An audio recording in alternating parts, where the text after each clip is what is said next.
Let's start with two gentlemen here. I'm going to start with the Republican and Democrat and basically give you a recap real quickly of what happened last night. Yes, I did say Republican. So as we widen out here, I'm going to bring in Dick Waddams, who is the chair of the Republican Party here in the Mile High City. Good morning. Good to see you, Dick.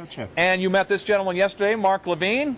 Good morning. Good to be here. He is a nationally syndicated talk show host, more on the left side of things, so we'll come back to you. But let's start with Dick. Welcome to, I guess this would be enemy territory, wouldn't it? I think it's great. It's fun to be here. Well, thanks for being here. What did you think of last night? Specifically, though, I want to hear what you thought of Michelle Obama, but Ted Kennedy, as a Republican, what did you think of that speech? Well, I mean, Kennedy gives a great speech. What can I say? And it was a great night for the Democratic Party last night. I mean, they had some of their stars show up from the past, and Michelle Obama gave a great speech as well.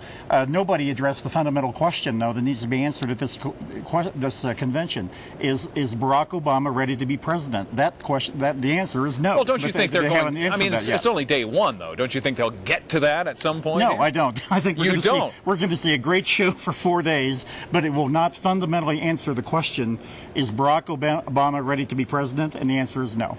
All right, and real quick, Joe Biden, what does that look like then for Mr. McCain's pick for VP? You know, first of all, I agree with the Rocky Mountain News and Denver Post, both who editorialized very strongly what a bad pick Senator Biden was for Barack Obama. Our Denver newspapers were unified on that. In terms of Senator McCain, we'll find out Friday.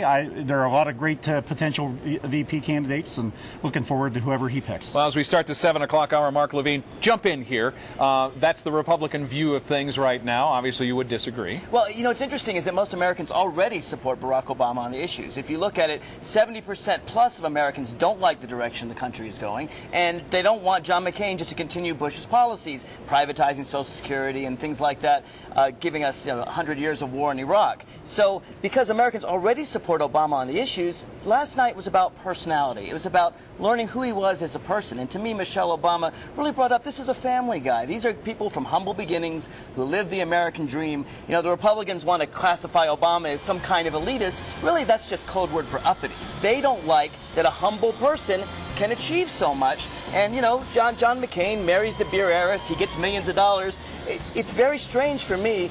These are ordinary people who've just achieved the American dream. Well, are you arguing with somebody that marries millions of dollars, Mark? No. I mean, look, he did very well. I understand that. But it's just strange for me that they use that argument. You're trying to draw a contrast here. And is there that big a contrast? Well, first of all, Steve, what is really happening is that we're finally getting beyond the hype and the hope and the change and all those nice soaring rhetoric words that Barack Obama uses. What is happening is the American people are finally focusing on the substance of these two candidates, and they're moving away from Obama. Why do you think Obama has blown a 10-point lead in the last couple of months? Because people are looking past the rhetoric into the substance. All right, we're going to have to wrap it up for this segment. We're just short on time, but we'll have you both back. I know, Mark, we're going to talk more about this Senate race. I mean, and excuse me, Mark, we're going to talk about Colorado being the pivotal state. Yes. And Dick, we're going to talk about the Senate race that may have a great deal to do with power once again in the Senate. It focuses on Colorado. Thank you both for being here.